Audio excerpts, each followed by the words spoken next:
6 p.m. in Battery in the east region of Cameroon. Same time right here in the economic capital city of Douala. Good evening, dear viewers. Thank you so much for joining me on today's edition of the 6 p.m. primetime newscast. For presentation, I am Immaculate Fogwe. First, our major stories. Following several controversies about the efficacy of the Mosquirix malaria vaccine, Cameroon's Minister of Public Health, Dr. Manauda Malachi, urges Cameroonians to shun fear by getting their children vaccinated against malaria. According to him, the vaccine is safe given that the ministry followed all the essential steps, including getting the approval of the Technical Advisory Group and also the Interagency Coordination Committee on Vaccination. According to him, it took several decades for research of vaccine to be approved by the World Health Organization. And away from that, exactly 34 years today, that the first head of state of Cameroon, Amadou Ahidjo, died while on exile in Senegal. The former head of state was exiled after being accused of having orchestrated a 1984 coup d'etat against President Paul Biya. The political clash between both parties prevented the repatriation of his corpse from Senegal. Tonight, we'll take a walk down memory lane. Those are major stories. Stay with us for details and more.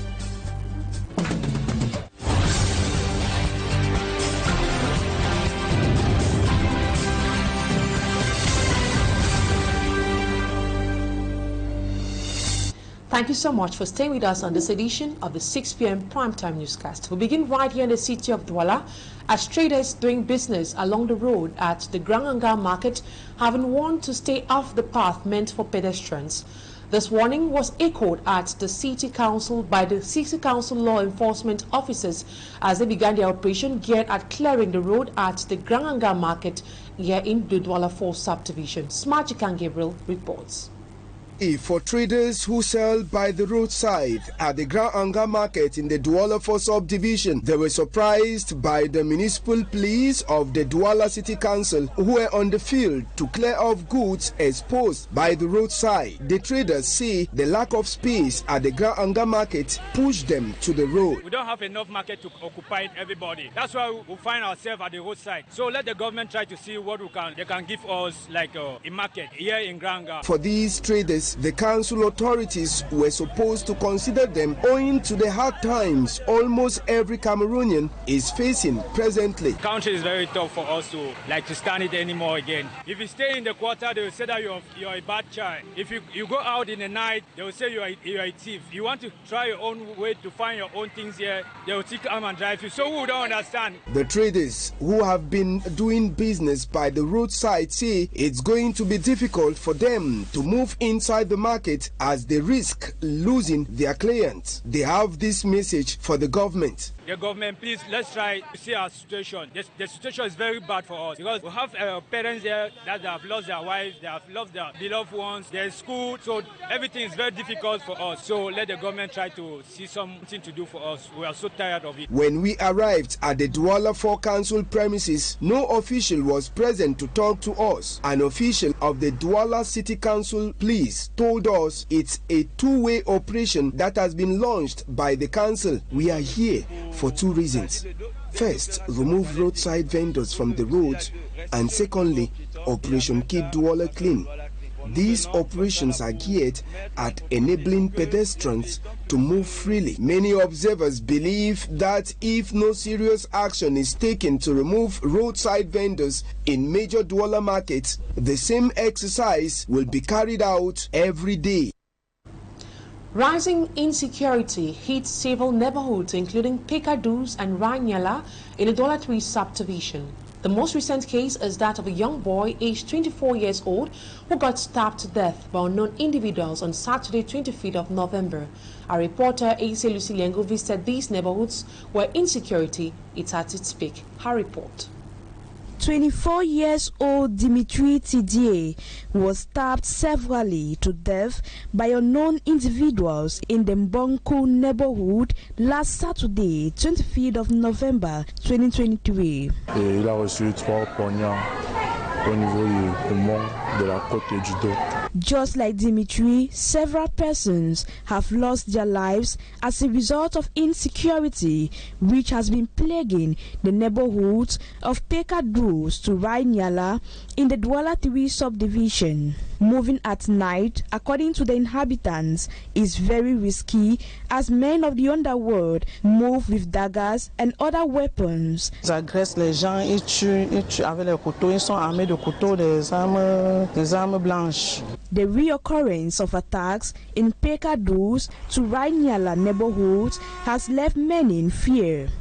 Worse still is the absence of street lights at major junctions. Il n'y a pas les lampadaires, on agresse les gens ici en route. Chaque jour, on nous accuse, nous les jeunes du quartier, que c'est nous qui faisons. The inhabitants say they are tired of losing their loved ones. In tears, they have complained to security forces of the 13th police district to no avail. We call even at 13, no day where they come. No, they come, even our camp for come, talk and say, now wait till the pass. Ça, voilà un camp militaire ici, voilà le camp des officiers qui est ici. Mais il y a même les agressions, même juste au niveau du camp des officiers. The population say, despite measures they put in place to ensure their security, the men of the underworld still manage to get into their neighborhood, causing havoc. La plupart des temps, des gens sortant de l'extérieur, parce que dans le quartier, on essaie de multiplier la sécurité. While they continue to live in fear, inhabitants of Pekadus to Rainyala cry to authorities to help them restore security so they can live in peace. And now to politics. Exactly 34 years today that the first head of state of Cameroon, Amadou Ahidjo, died while in exile in Senegal. The former head of state was exiled after being accused of having orchestrated the 1984 coup d'etat against President Paul Biya. Our reporter Innocent Azet takes us back memory lane. November 30th, 2023 marks exactly 34 years since Cameroon's first president Amadou Ahidjo died and was buried in Dakar, Senegal. Ever since then, his remains have not been brought back for a befitting burial in his country. This has left many Cameroonians wondering. The rift that occurred between Ahidjo when he left power, handed power constitutionally to Biya in 1982, it should be the reason for his corpse not returning. Ahidjo left power to Biya, but decided as party chair of the CNU to define policies for Biya's administration to implement, something the Biya administration could not digest because that wouldn't mean any power. To grab both powers, President Paul Biya decided to quit the CNU party to form the CPDM, but the power tussle turns Ahidjo a common enemy. That power tussle made Ahidjo, as commonly alleged, to have purported or created a coup d'etat in Cameroon in 1984, which did not succeed. The coup d'etat was attributed to Ahidjo, though he denied. It is wise to say that Ahidjo, who at that time was in France, could not return to Cameroon because he was judged in absentia and condemned, so he could not return to Cameroon. Till his death in 1989, he had not reconciled with the Biya regime, and it was just normal that he should be buried out there where he died in Senegal. Beyond forgiveness, the political analyst and historian thinks bringing back Ahidjo's corpse will spark a political upheaval. The Biya regime considers that Ahidjo's machinery is still in place, and bringing back his corpse may awaken some wounds that might seem to have been healed, or may raise some psychological impact, raise some psychological reaction from the northerners or from the pro-Ahidjo, who we all know have not all been erased.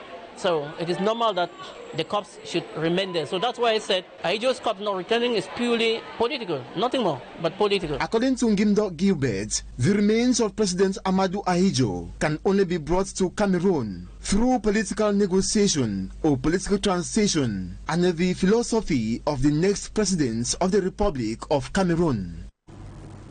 And according to Gimdo Gilbert, a political analyst, he says the only way the corpse of the former president Amadou Ahidjo can be brought back to Cameroon is through negotiation talks between President Paul Biya's regime and that of Senegal. Let's take a listen to him in this excerpt.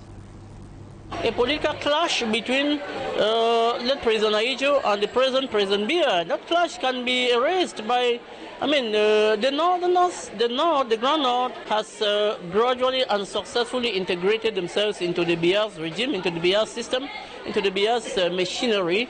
I think that it's a matter of negotiation, purely political negotiation between the Cameroon government and the Senegalese government on one hand, and also on the second hand, Biya's regime and the Ahidjo's machinery. The Biya regime may negotiate and the cops will come back, or when Biya will no longer be there, because it is natural that someday he will no longer be there. Yeah, the next head of state can then go into negotiations and bring back Ahidjo. It depends on the next head of state's own political philosophy. There are hopes. We want to know that there are hopes because Ahidjo was somebody who had done a lot in this country. If his image and his machinery continues in Cameroon, it is because of the footprints that he did in both the socio-political, economic, and every aspect of life as a president of this country. So I think that there is hope the cops can come back. It solely depends on the negotiation and the will of the present head of state or that who will replace him. And though the mortal remains of the former president is still out of the country, his legacy lives on in this country. And Babla Jonathan talked to a politician known as Prince Equinoxe, national president of the United Socialist Democratic Party, and compiled the following report for us. Camerounais, Camerounaises, le Cameroun est libre et indépendant. He was the first president of Cameroon holding the office from 1960 until 1982. Amadou Ahidjo played a major role in French Cameroon's independence from France, as well as reuniting the French and English-speaking parts of the country. After resigning for health reasons on the 4th of November 1982, he died of heart attack in Dakar, November 30, 1989. Unfortunately, his mortal remains is still in the cemetery, including his wife in Senegal. Ahidjo is a statesman, and it beats my imagination that a day like this cannot be commemorated in his name. There have been calls on the present leader of Cameroon, Paul Biya, to bring back the mortal remains of Ahidjo to the country. When I become president, one of the first decisions that I will be able to take is to make sure that the mortal remains of the former president and first president of Cameroon returns back to Cameroon and is buried officially. Several decades after his leadership and death, his legacies are still visible across the country. Ahidjo, in my view, was someone who felt that Cameroon came first in his modus operandi, in his agenda, in his objective. Selfishness was not around his periphery. So that is why you could still see that some of these achievements are still lingering around up to today, because he was conscious about what he wanted to achieve. And that is why the achievements in terms of road constructions, in terms of buildings and many other infrastructures are still standing, even though some are dilapidating and have been abandoned. At the continental level, he was one of the African leaders who spoke passionately in favor of a stronger and united Africa. Now we talk health. Cameroon's Minister of Public Health, Dr. Manauda Malachi, responds to doubts raised on the efficacy of the Mosquirix malaria vaccine that was received in Cameroon. According to him, the vaccine followed all the essential steps, including the approval of the National Immunization Technical Advisory Group and also the Interagency Coordination Committee on Vaccination. According to him, the RTSS vaccine, also known as the Mosquirix vaccine, is based on a recombinant protein known as the vaccine against viral hepatitis. He goes further to say that it took several decades for research of the vaccine to be approved, and that was only after clinical trials were carried out in 3 African countries, namely Kenya, Malawi, and Ghana. The minister specifies that the most common adverse effects of the vaccine are fever with effects from 27% of kids, irritability about 14% of kids, pain on the injected site 16%, and swelling on the injected site 7%. He, however, precises that these adverse effects go away 72 hours after the vaccine has been taken. He says the vaccine has been approved by the World Health Organization and that apart from Cameroon, Benin, Burkina Faso, Burundi, Liberia, and Sierra Leone will also receive their own doses of this Mosquirix vaccine. And now from this vaccine, we take you out of Cameroon, where we'll be talking about clashes that has erupted in the Democratic Republic of Congo, and that's led to civil deaths. And we'll also take you to Israel, where there are some clashes there as a result of the fight. Details this report done by Malaglory. The European Union has decided to withdraw its electoral observation mission from the Democratic Republic of Congo ahead of the presidential election to hold on December 20, 2023. A decision which comes like a blow to the government. The cancellation of the observation mission comes as it failed to obtain the necessary authorization to deploy essential communication equipment such as satellite, telephones, and internet kits. Still in the Democratic Republic of Congo, a member of Moïse Katumbi's party, Dido Kisingi, was killed Tuesday in the east region of the country. This was in clashes with supporters of the ruling party, the Union for Democracy and Social Progress. And elsewhere, the 28th session of the Conference of Parties, COP28 of the United Nations Framework Convention on Climate Change, opened this Thursday in Dubai, with calls to accelerate collective climate action. In the conference that is taking place in the United Arab Emirates, experts think the impact of the climate crisis have wreaked unprecedented havoc on human lives and livelihood around the world. The Climate Summit is attended by over 160 world leaders, including a Cameroonian delegation. It will run from November 30th to the 12th of December 2023. And over to Israel, where the truce has been extended minutes before it was due to expire. At least 3 people have been killed and 16 wounded in an attack in West Jerusalem bus station. 16 Israeli and foreign captives have been freed from Gaza, while 30 Palestinians, both women and children, have been freed as well from Israeli jails. And now we take this advertorial of Orange Cameroon. For this year or end of year, Orange pleases its users by launching the Maxit application, a super app which brings together all the telecom, financial services and e-commerce in the world, making it easier for its users. We'll get this advertorial done by Cedric Chakutio. After the success of the My Orange and Orange Money applications with more than 22 million users per day, Orange is launching Maxit, its super app which brings together all the telecom, financial services and e-commerce in the world, making it easier for its users. Maxit is an application designed to be a real mobile service portal to facilitate the life and digital experience of all users in the African continent, whether they are Orange customers or not.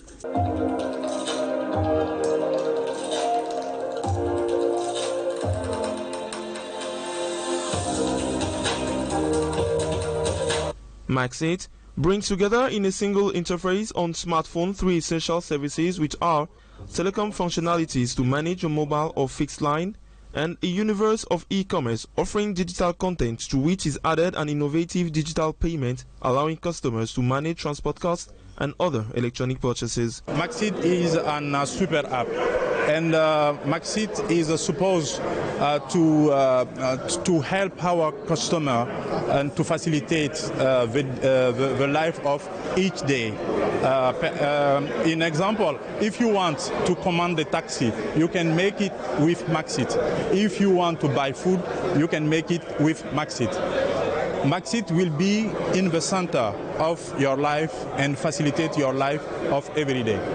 For the top management, Maxit perfectly reflects Orange's spirit of innovation in Africa and the Middle East. The second advantage for Cameroonians will be to be able to monetize the digital content in Maxit. You know, today we have this challenge in Cameroon and in all African countries where it's actually very difficult to the digital talent to monetize the content. So with Maxit, it will be possible actually to monetize, to put the content in the marketplace and make sure that actually customers can actually pay for the content. Orange, having chosen Cameroon for the launching of this great app, gave their subscribers and culture fans a memorable concert. A concert which saw artists such as Petit Pays, Fadilo Sorcier, Davido, and many others. The concert was appreciated by the thousands of fans present. All of us, we are very happy, we are excited, because it's just like, in fact, we were not expecting if we can see a star like Davido. Yeah, Orange has done a very good job, because this occasion is free. So I'm very glad, I show gratitude to Orange. While capitalizing on its history with Africa and the Middle East, Max 8 is available in 5 African countries, which are Cameroon, Senegal, Mali, Burkina Faso, and Botswana, and will be deployed in waves to always be close to their subscribers. With Max 8, life becomes easier. And that Orange advertorial ends this first part of the news. Talking Point is up next.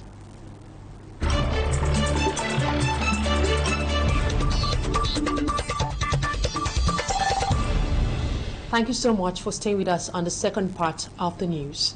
Several parts of Cameroon's economic capital city, Douala, for the past days has been experiencing frequent power cuts. According to the company in charge with the distribution of electricity, the blackout is due to maintenance works and also to allow the teams on the ground to work safely. Tonight on Talking Point, I'll be receiving an economist, Edmond Kwate, and we'll discuss on the impact of these power cuts in our society today. Good evening, Edmond Kwate. Thank you so much for honoring my invitation. It has become very common to receive releases announcing electricity cuts in major towns across Cameroon. According to Nous, this is due to maintenance works carried out on the field. Given that such responses have become monotonous, isn't it a big problem that we ought to be worried about? Good evening, Immaculate Fogwe, and thanks for inviting me to your program today. Yes, talking about energy problem in Cameroon, we are already getting used to this communique, to all this release from Equinoxe saying that they are going to carry out some maintenance works in the network, and therefore people will not be having energy at home. In some places, it might take 2 days, 3 days, without energy, and this is a real problem for the household when you consider that some people actually, make plans for their, for their market, and then they buy a lot of stuff they keep in their fridge, and then they cannot even afford to keep it simply because there will be not electricity and everything will get bad, and this is already a good loss for the family. And also you have all these little activities, that people cannot really enjoy their activities. I'm talking of, all these informal activities. People cannot really carry out their activities simply because they don't have energy. I think Equinoxe should know that the contract between Equinoxe and the citizens and the consumer is the constant and permanent supply of energy. So people are not really concerned. People are not really concerned by all this network they are, all this maintenance work they are carrying out in their network day in, day out, and it is becoming too permanent. It's becoming too frequent. So people cannot really stand this anymore. I think it's hard time, think about telling us the truth, what is going on with their energy. Edmond Kwate, as an economist, what are your analysis on the impact of these power cuts on businesses and also on the economy as a whole?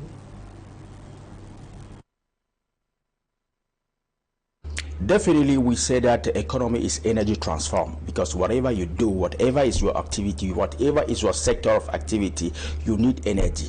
Be it a producer, be it a transformer, between a simple seller, between a transporter, you need energy for your, for your activity. So definitely, when there is no energy, or when there is no enough energy, it means that it will have an impact on the economy, definitely, be it for the producer or the transformer or even the simple sellers. They need energy,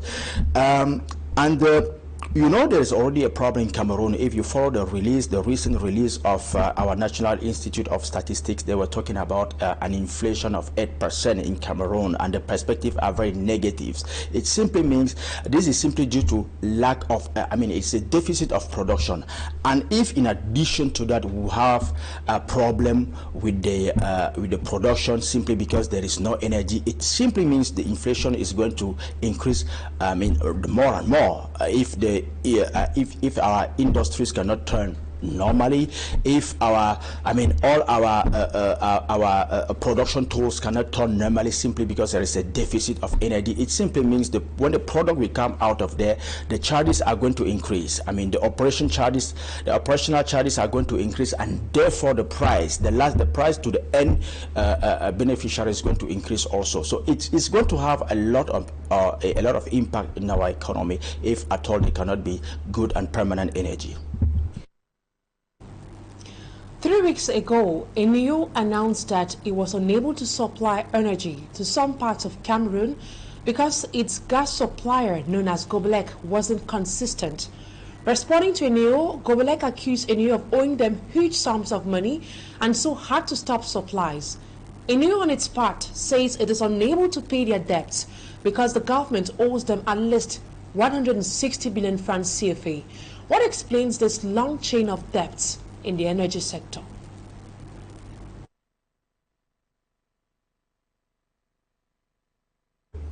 Well, first of all, we got to understand that in Cameroon we got many sources of energy. We got hydroelectricity, and then we got a power plant. We got energy from the power plant, and Gobelec is the one operating our power plant. I think we got 3: one in Kribi, one in Douala, in the Yassa, and another one in Limbe.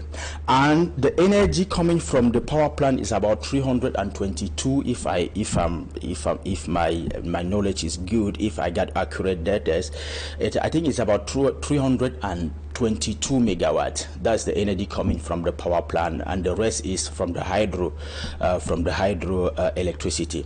And the total energy in Cameroon we are having so far is about 1,300 megawatts. So if already there is a deficit of 322, so you see that there is a real problem, there is a real gap, and it means already when everything is operating normally, both power plant and hydroelectricity, when everything is operating normally, the total energy we got in Cameroon available is only 1,300 megawatts. So if now Gobelec has to retrieve the 320 something megawatt, it simply means we will not be having enough electricity. And this is simply due to the fact that Gobelec is complaining that there is a lot of debts that Nous is owing them, and also Nous is complaining about the government not paying their electricity bill. And I think this is a real problem in Cameroon. When you see the way our civil servants in our administration are using electricity, you have some offices where people are where people are putting on AC 24 hours